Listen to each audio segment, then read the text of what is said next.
خول لار پرې خوي نو نن به زمونږ د صوبې نوم خیبر پښتونخوا نو نن به زمونږ د صوبې هم اکه نوم چې کمزور نوم مولا انګریز راغی نن که خدای مکه مونږ خپل لار پرې خوي نو د 13 ترمیم په نتیجه کې به شپږ مختلف محکمې صوبو ته نه ملاوېدلې دا د عوامي نېشنل پارټۍ سیاست دا زمونږ د مشرانو سوچ او د هغې بصیرت چې نن خدای مونږ له دومره صوبایي خودمختاري راکړه چې مونږ یې په راغونډولو ستړي شو زمونږ په تصور کې هم نه وه دومره صوبایي خودمختاري شکر الحمدلله نن صوبو ته میلاو شوه دا د مشرانو برکت او دا د عوامي نېشنل پارټۍ سیاست نن که خدای مکه مونږ د خپلې خاورې خپل اختیار خپله لار پرېښې وې نو د NFC اوارډ په نتیجه کې به خیبر پښتونخوا صوبې ته په اربونو روپۍ اضافي وسایل نه ملاوېدل او دغه هغه وجه ده چې یو خواته مونږه دهشتګردۍ سره مخامخ یو یو عذاب دی یو مصیبت دی خو بل اړخ ته د ترقۍ سفر مونږ جاري ساتلی دی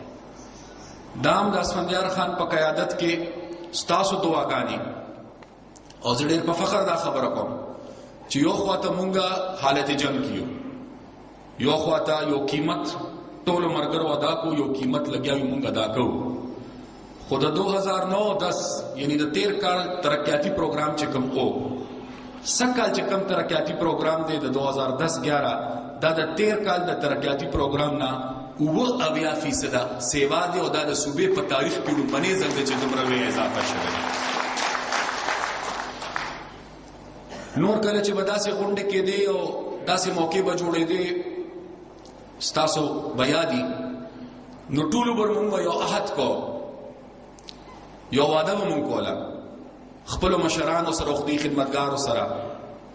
چې باچا خان بابا او ولی خان بابا او خدای خدمتګارو کوم ارمانونه په خپلو وړونو کې وړي دي مونږ به هغه ارمانونه سرته رسو نن د یو لوی مورچې نه علاوه د یو لوی مسلې نه علاوه چې کوم بنګش صاحب ذکر وکړ زنن دلته کې د خپلو پښتنو د وروڼو او د مشرانو په مجلس کې شریک او شامل یم او د پښتنو مشر قائد رهبر نن په دې غونډه کې په خپله شریک او شامل دی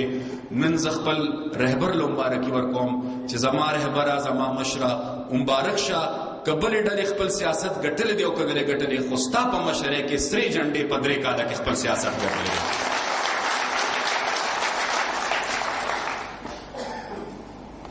چې کوم د صوبې حالات دي او مشکلات دي چې څنګه ما وختي وي چې تفصیلي خبره به مشر کوي خو په ابتدایي ورځو کې اوس هم کله ناکله بعضې ملګري او دوستان پیژنګلو خلک ما ته وایي چې دا تاسو په څه مصیبت کې ګیر یې دا څه مشکل دی ستاسو چې حکومت راغی نو تاسو ته یو دومره لوی ازمایش پیښ شو او داسې تاثر ماله راکوي لکه چې دا زموږ یو ډېره لویه بدقسمتي او زه قطعا خپل واغه دوستانو سره واغه مرګرو سره اتفاق نکوم زه هغې ته یو خبره کوم چې په عام حالاتو کې به هر څوک خپلې ذمهوارۍ سرته ورسي د انسان د نظریې د سوچ د تحریک پته لګي چې سړی په ازمایش کې خپلې ذمهوارۍ سرته ورسي او زه دا نه ویم چې مونږ خپلې ټولې ذمهوارۍ سرته رسولې دي زمونږ صنف ټیک دی مونږ خپل سفر جاري ساتلی دی منزل ته لا اوس هم نه ورسېدلی خو کم از کم په دې خبره باندې د الله تعالی ډېر شکرونه ادا کوم چې په وطن هم سخته ده د ازمایش وخت دی د قربانۍ وخت دی د وینې تویولو وخت دی او په دې حالاتو کې خدای د باچا خان بابا پیروکارو له دا موقع راکړه چې یو خوا د خپلې خاورې حفاظت وکړو او بل خوا د خپل ولس خدمت وکړو شکر الحمدلله زه په آخر کې تش مختصرا چونکه دلته کې د ستاسو د خپل حکومت نمائندګي کوم سیاسی خبره تفصیلی خبره هغه به مشر کوي خو دلته کې جنرال سیکرټري صاحب یو څو گزارشات وکړل یو څو مطالبې پیش کړې زه به په هغې باندې په آخر کې مختصر خبره ضرور کوم ټولو کې اول هغې خبره وکړه د پیښور د ایرپورټ په حواله باندې هغې کې 2 لارې دي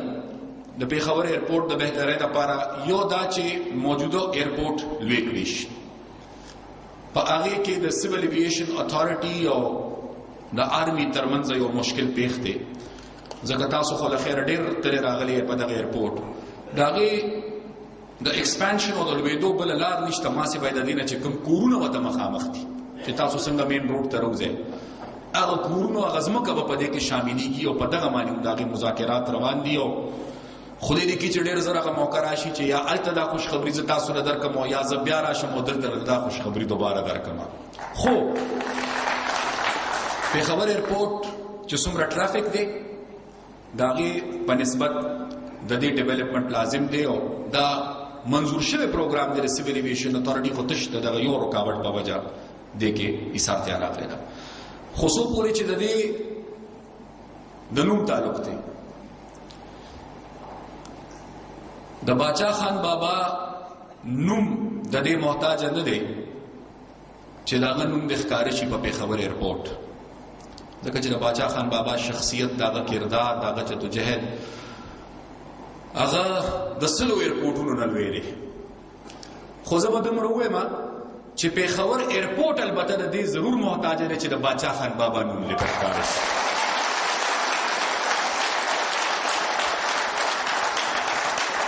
او تاسو نن غوښتنه وکړه خو دغه اسمبلي ستاسو خپله اسمبلي ده لہذا د پښتونخوا اسمبلي د نن نه څه وخت مخکې د دې پېښور ایرپورټ د نوم بدلولو او د دې له د باچا خان بابا ایرپورټ نوم ورکولو د ټولو سیاسي ډلو سره د دې چې بلا مخالفتونی خو د باچا خان بابا نوم چې راشي بیا سیاسي مخالفتونه ختم شي متفقه قرارداد صوبایي اسمبلی شکر الحمدلله پاس کړی دی په دې حواله او د لندن تلو نه مخکې د هغې متفقه قرارداد یو کاپي ما وزیر اعظم صاحب له ورکړې ده او هغه دا وعده کړې ده. خو نن به په دې محفل او په دې مجلس کې زه خپل مشر ته دا خواست وکړم چې له خیره په خیر خیریت واپس دی پاکستان ته راشي نو په لومبني فرصت باندې وزیر اعظم صاحب ته هغه خبره وکړي ځکه چې هغه کیس په د ډیفنس منسټرۍ نه راځي هغې ته به راځي او زما دا یقین دی چې که په کومه نره او په کومه پښتو باندې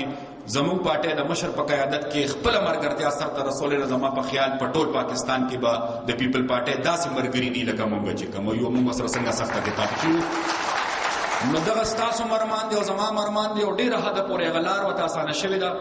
زه امید دا کوم چې څنګه نن د پښتونخوا زیری موږ تاسو له درکو مبارکي له درکو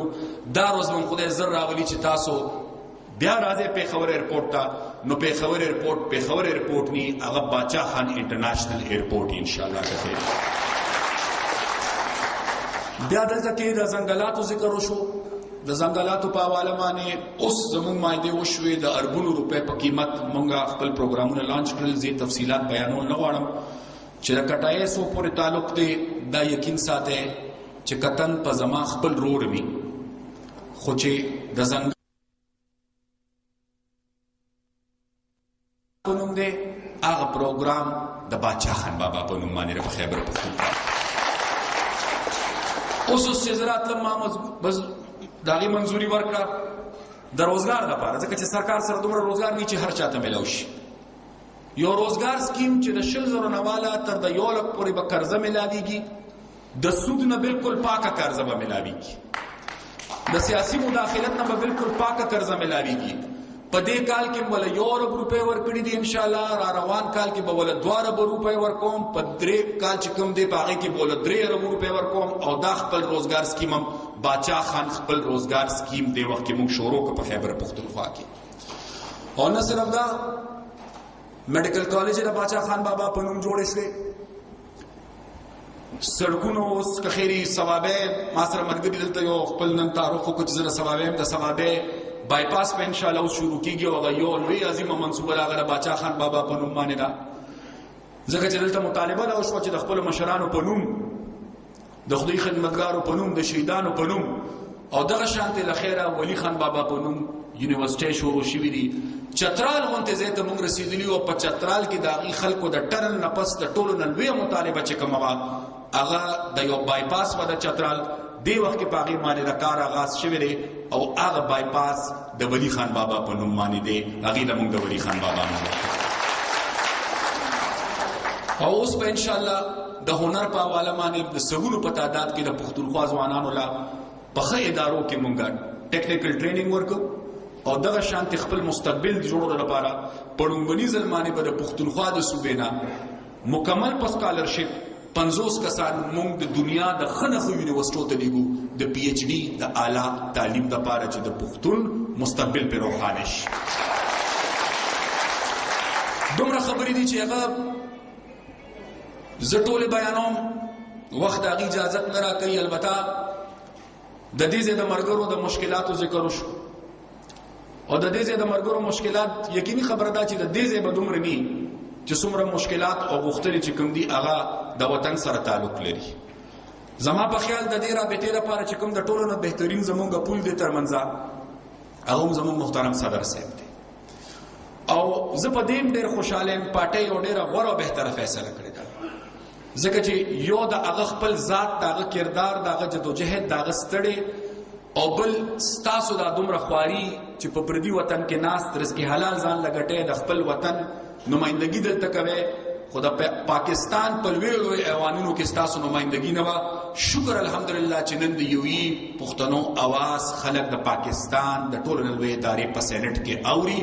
او ښه په غور یې اوري ځکه چې هغه داسې اواز دی چې د هغې اواز په مقابله کې بیا په سینټ کې بل اواز هم نشته دی.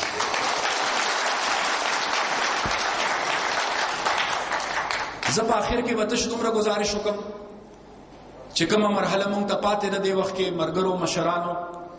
هغه د امن د بحالۍ ده. د پارټۍ سیاست د پارټۍ سوچ او زمونږ د مشر وینا مونږ ته نن هم بالکل ښکاره او واضحه ده داسې راته ښکاري چې څنګه راته مخامخ تاسو ښکاري.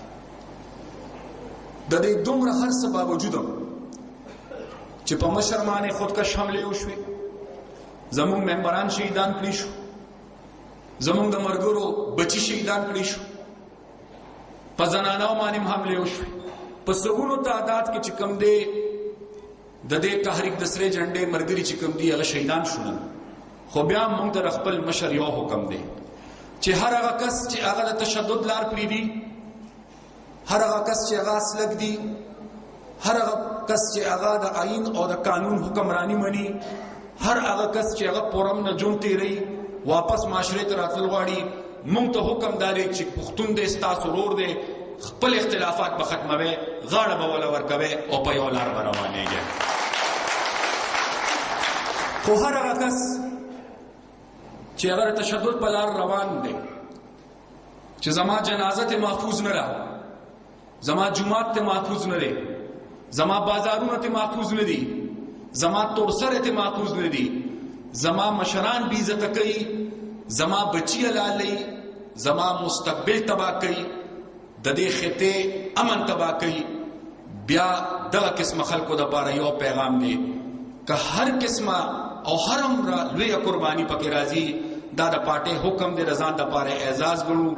دغه بیا ناسور دی که هر څومره لوی قیمت د دې لپاره ادا کولی په میدان کې به ولاړ ورسره جنګیږو تر څو پورې چې د خپلې خاورې نه ناسور ختم کړی دی.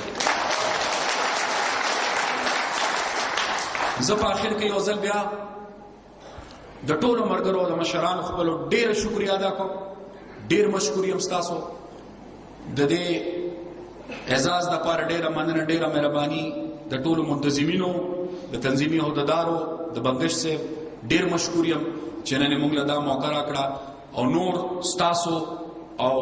د پښتنو د مشر او د قائد ترمنځ رکاوټ نه جوړېږم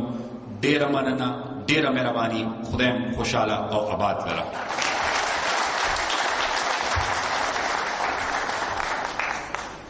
دا